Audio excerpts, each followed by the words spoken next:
The solution to your problems can be found in your story. I'm Xolani Moloi, and in today's video, I just want to say thank you very much for taking your precious time to watch this video. There are 5 things that I would like to talk about, because unless we address these issues, then it means we will always remain stuck. And we always talk about our leaders, or those who fought for freedom, those who fought for the right thing, but forgetting that they did not fight for freedom so that we can find ourselves in the mess that we are currently in right now. So these are the things that we need to talk about. These are the things that we need to deal with. So there are 5 things or 5 problems that I'm going to talk about.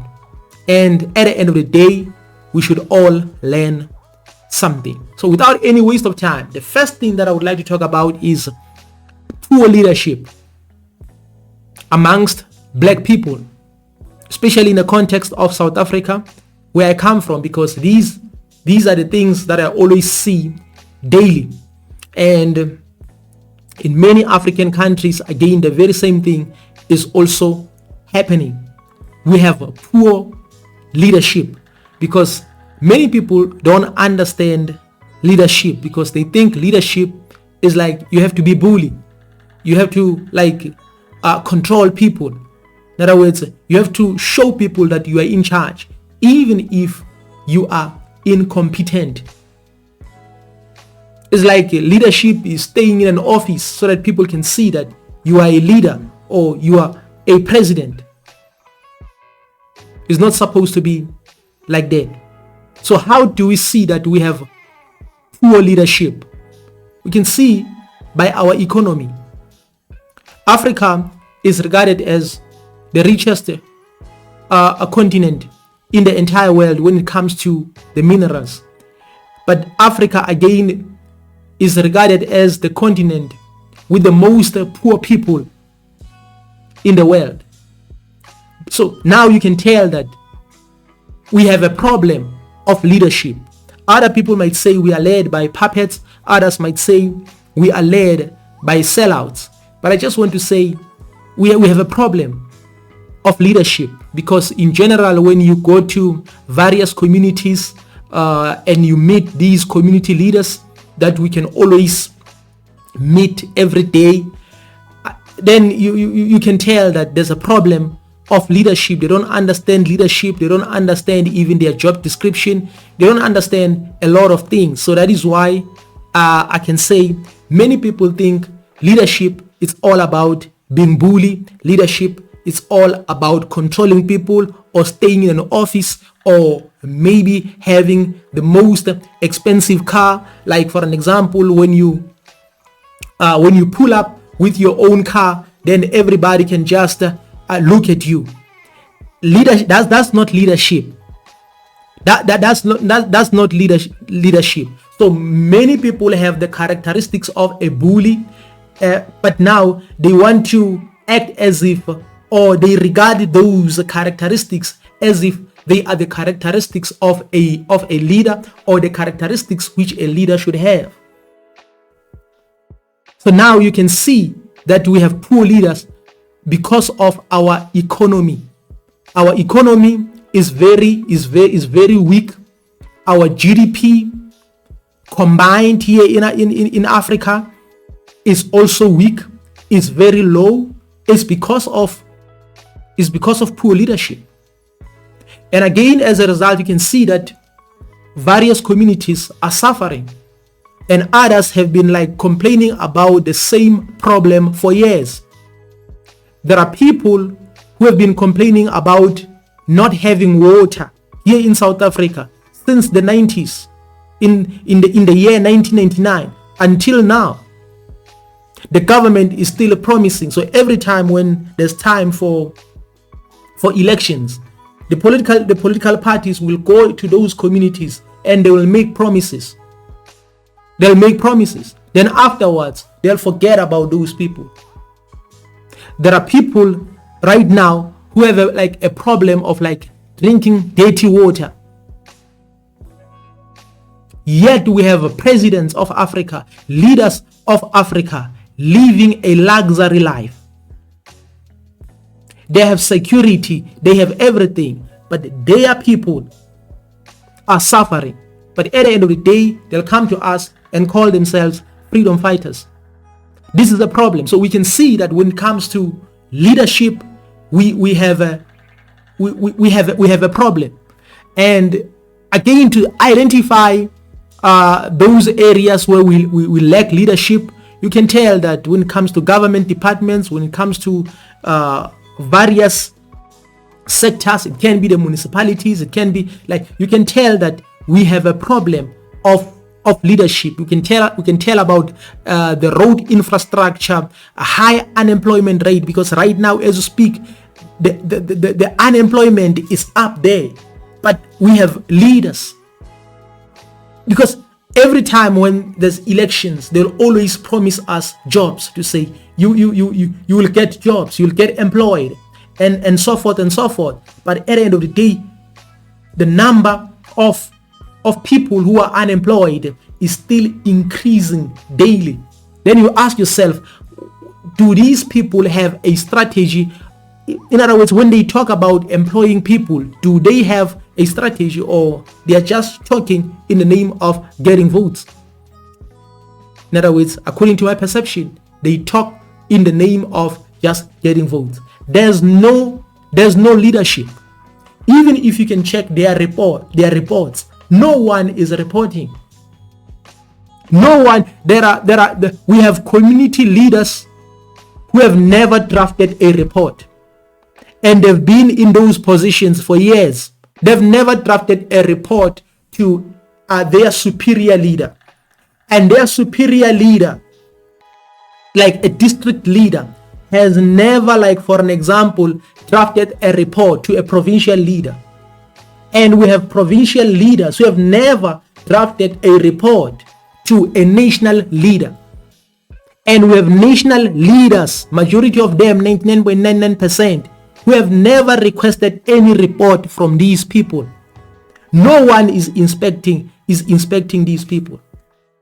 Even the inspectors are incompetent. So you can tell that we have a problem of leadership. It can be in police department, home affairs department, labor department, all these kinds of departments. Then you can tell that we have a problem of leadership. So if we have a problem of leadership amongst all these people, then can we say we have a good leadership when it comes to the presidents, those who are leading us, those who make decisions for us every day? Obvious. We don't have leadership at all. We don't have good leadership. So that is why we have poor infrastructure, poor everything. Everything is weak. Everything is poor. Whenever, like for an example, they do something, the quality is not up to standard. The quality is very low. Without any waste of time, the second thing that I would like to talk about is alcoholism amongst black people. Now this is like a religion. Now it's like a culture, because we are no longer just drinking on weekends, but now we drink daily. Everyone is drinking. Right now as we speak, we have kids who went to school drunk. We have parents who went to work drunk. And we have those who are unemployed. I know they will make an excuse, but right now as we speak, they are drunk. Right now it's very difficult to find someone sober on the streets. It's very, very, very, very difficult amongst black people. It doesn't matter the gender right now, because everybody is drinking. Everybody is using all these substances. Everybody's like, they are enjoying themselves. We cannot resolve these issues unless we know who we are. Unless we try to find out where we come from and where things went bad. These are the things that we need to talk about. When it comes to alcohol, monthly, there are billions and billions and billions that are going to alcohol only. In other words, we have a problem. And if we have a problem, we have to state it. And we have to come up with multiple alternatives to deal with these things. Because right now we have many people who are now addicted. We have many people right now who are now addicted. Right now, I just saw another gentleman going to work carrying a bottle. In other words, he's hiding that bottle inside the plastic bag.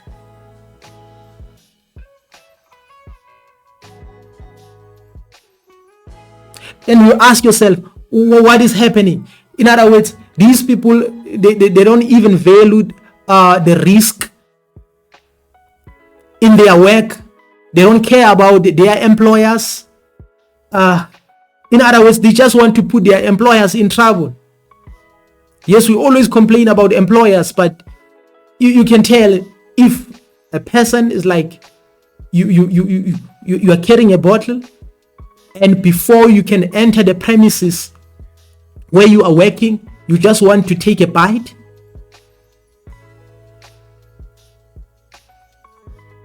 And no one is holding you accountable, then it means all those employees are doing the very same thing, or majority of them are doing the same thing, because you cannot just develop that kind of behavior out of nowhere. So now we are addicted. It's very difficult these days to find someone sober. It's very difficult. These are the things again that we need to deal with. The third thing that I would like to talk about is drug addiction. And again, this also falls under poor leadership. If you have poor leaders, that is why we are going to have a problem of drugs. The reason we have a problem of drugs is because our leaders are also contributing to this whole thing. Because as I've said, that we have a problem of poor leadership. These days it's even difficult to trust a leader of a police station.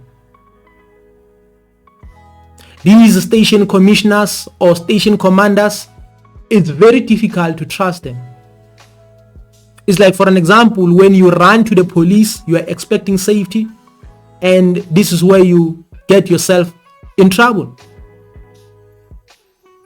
This is what is happening. So that is why right now we have a problem of drug addiction, because it's easy to tackle drugs, because as a leadership you just introduce a law, or you just send your police so that they can make investigations, because these people are known.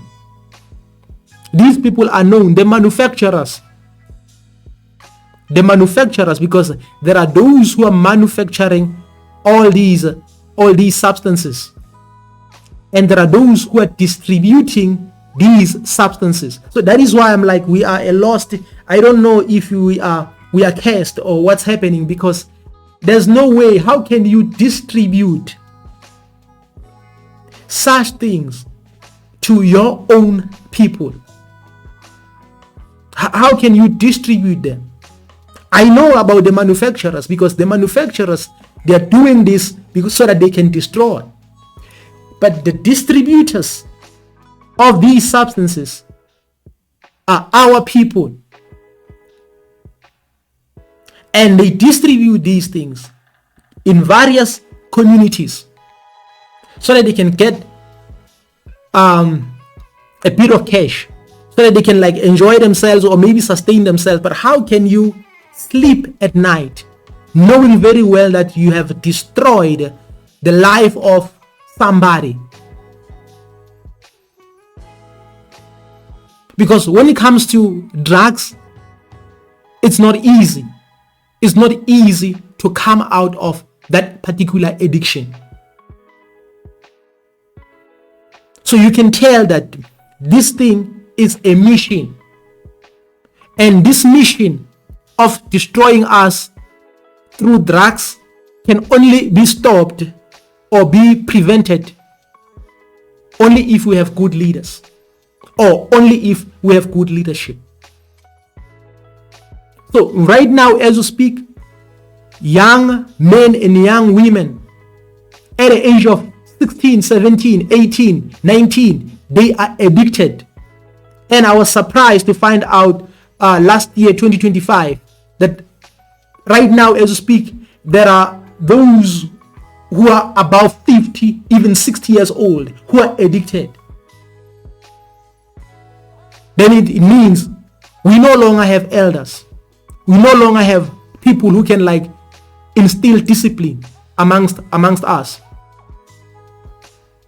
In other words, right now is we are cursed. Because in South Africa right now, when it comes to drugs, from 10 years to 60, 70 years, they're addicted.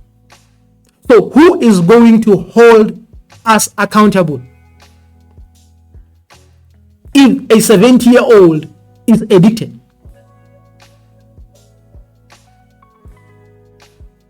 Sometimes motivational speakers will say we should not blame other people, but we have to blame ourselves.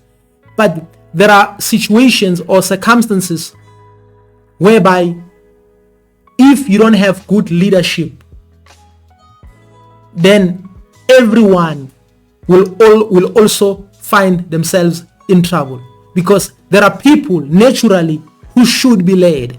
There are people who should be guided. There are people who should not be allowed to be exposed to certain things.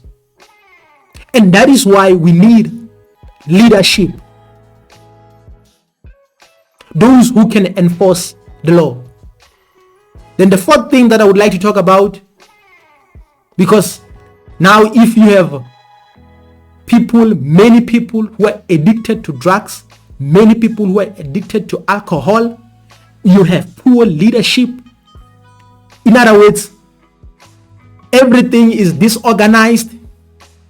Then you are going to have this fourth problem, which is crime.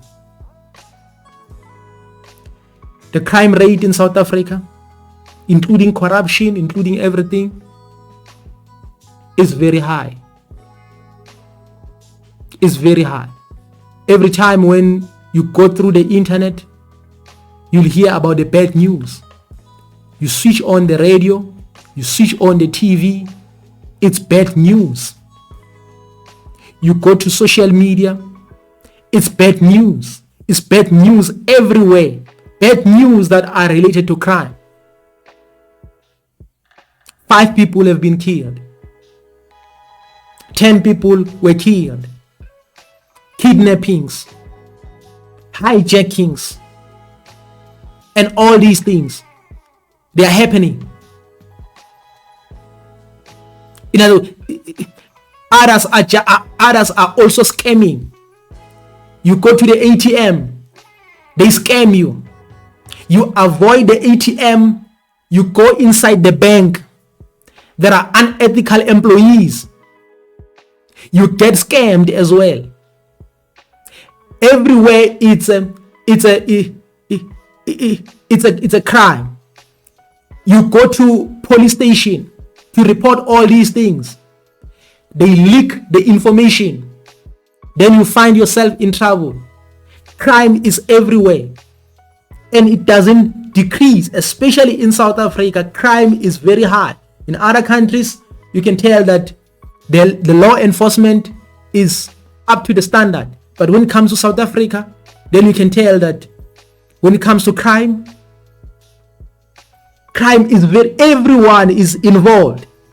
You can talk about police, traffic officers. They also take bribe like nobody's business. there's this traffic officer. Every time he comes in my mind, I'm like, because you can tell that this guy is addicted now to corruption, is addicted to accepting bribes. You want something from him, he expects you to give him something. Now I can tell that this man needs a serious help. In other words, we are in a deep mess whereby crime is everywhere. It's even difficult to trust people these days. Very, very difficult. You cannot trust a principal, you cannot trust a station commissioner, you cannot trust a mayor, you cannot trust a president, you cannot trust anyone, because right now everybody is a mafia. Everybody is taking advantage of the operation. Everybody is taking advantage of what is happening. And you have to know that when the crime is high, there's no way you can attract the investors. No one will want to come into your area and live there or stay there, or maybe establish a business or a factory there, because they don't trust, because the security is involved in crime, police involved in crime, traffic officers involved in crime, accepting bribes and etc. Everybody is involved in all these things. No one will invest in your location. So that is why most of the small townships are poor. In other words, the investors are leaving those areas. Why? It's because of these things. That is why you need good leadership. The last thing that I would like to talk about is gender wars amongst black people. When I see how the family structure has deteriorated, it makes my heart sink amongst black people, because I know myself, I know my story, I know where I come from, I know my grandmother, my great-grandmother, my great-grandfather. I know how they used to run their families. Everything was good. Everything was in order, even though it wasn't easy because of the struggle. But when it comes to what is happening right now, you can tell that it's over. I don't want to say it's over, but sometimes you just have to give up. Sometimes you just have to give up. In other words, we need to know where we come from. We need to understand where things went wrong, because you have to understand that a family structure is the most important structure in the community. Before the non-profit organizations, before all these fundings, before all these things, when we talk about a family structure, we talk about a foundation. In other words, if the family structure in this family is solid, the family structure in that family is solid, and other structures are also solid, then you are going to raise a good community. In other words, the community that has respect, the community that has discipline, the community whereby we respect one another, the community where there's no crime. In other words, this is where you are going to raise good leaders in that community, because the structure is solid. You teach them about good principles, their heritage, spirituality, and the things that they should not do. And you are going to produce good leaders as a result. So the moment you destroy the family structure, we cannot have good leadership. We cannot have all these things. Why I'm so concerned about this is because when it comes to gender wars right now on social media, and many people are interested in these topics, because whenever you go through social media and men and women are fighting against one another, many people pay attention. Even if that situation or that video can last for 1 hour or 2 hours, people will pay attention, because now a black man is talking bad about black women, and black women are also saying the same thing about black men. So this is the problem that we have. So there's no way we can have a good structure. There's no way we can have a good structure, because if this woman comes from a demolished structure whereby she thinks every man is bad, every man is evil, talking bad about men, and you have a man who's coming from a demolished structure, everything that he knows is to talk bad about black women, and they come together, then it's a disaster. Then it's a disaster. So now there are few people on social media who have this content whereby they talk about the black women and on all these gender wars, but they have a purpose of, like, for an example, teaching to bring black women and black men together so that they can have mutual understanding. But when it comes to a lot of these content creators, you can tell that the mission is like they want to perpetrate these issues so that we can always keep on talking about them, so that we can always talk about, like, black men this, black woman this. These things are happening in our society, are happening in our community only. So that is why, if you undermine the knowledge, the experience of the elders, this is what we are going to get at the end of the day. If you undermine your elders, this is what you are going to get at the end of the day. So I don't want this video to be that long, but I just want to say there are many things that we need to learn as a people, and I just want to say we need to go back to our roots so that we can fix anything. If you like this type of content, I will appreciate if you can just hit that subscribe button, that like button, like never before.